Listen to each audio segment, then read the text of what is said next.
Quem nunca se perguntou por que em Petrópolis chove tanto? Ou ainda, por que em cada região tem um clima diferente? Quantas vezes você saiu de casa agasalhado e quando chegou ao centro da cidade tinha sol? Estes questionamentos são frequentes entre os petropolitanos, então fique atento à reportagem e entenda o porquê disso tudo.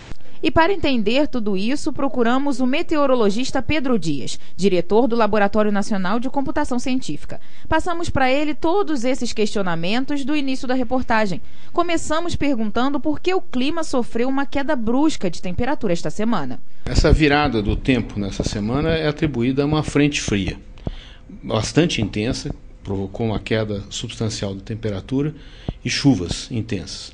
Esse tipo de fenômeno é bastante comum na região sudeste. A intrasazonalidade é caracterizada por ciclos intensos de temperaturas que podem durar entre 20 e 60 dias. Por isso, aqui na cidade enfrentamos períodos de altas e baixas temperaturas.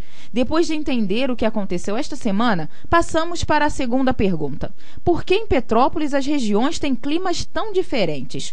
Um dos fatores, segundo o Dr. Pedro, é a altitude. No sentido sul-norte, a cidade perde altura. A região do Quitandinha é a parte sul da cidade e está a mais ou menos 850 e 900 metros de altitude. Quando avançamos para o norte, seguimos em direção a Itaipava, que está a 650 metros de altitude.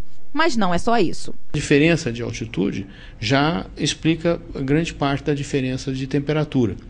Outro efeito são as montanhas, os vales. A orientação do vale, por exemplo, se o vale está orientado no sentido norte-sul, leste-oeste, isso faz uma tremenda diferença do ponto de vista do clima local. Petrópolis é cheio do que se chama de microclimas, né? É um clima peculiar, né? Aqui, por exemplo, do Quitandinha, do centro da cidade, Cascatinha, Itaipava, né? Cada região, Posse, tem um clima já diferente, né? E uma das principais perguntas de quem vive aqui na Serra é por que em Petrópolis chove tanto. O meteorologista explica que a região sudeste recebe ventos vindos da Antártica e que são originalmente frios. Esses ventos, ao subir a serra, sofrem resfriamento e aqui em cima passam por mais um processo.